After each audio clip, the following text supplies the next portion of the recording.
Alright, welcome to day two of the trip. Right behind us, you can see the Colorado sign. I'm sorry we didn't actually start filming when we were in Utah, but yeah, we're doing great.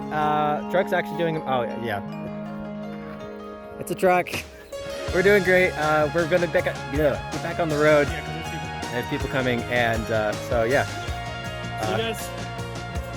See ya, like maybe on the road. I don't know. We'll video on the road or something.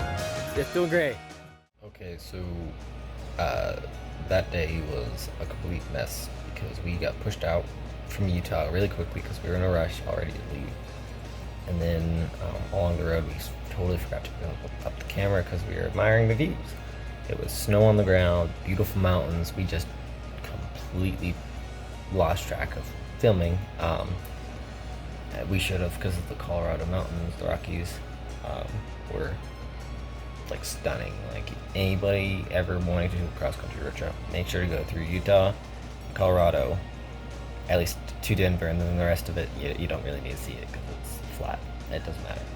But at least those parts, it is stunning and it's amazing. And yeah, so here's some photos from our trip. Sorry that there was no video.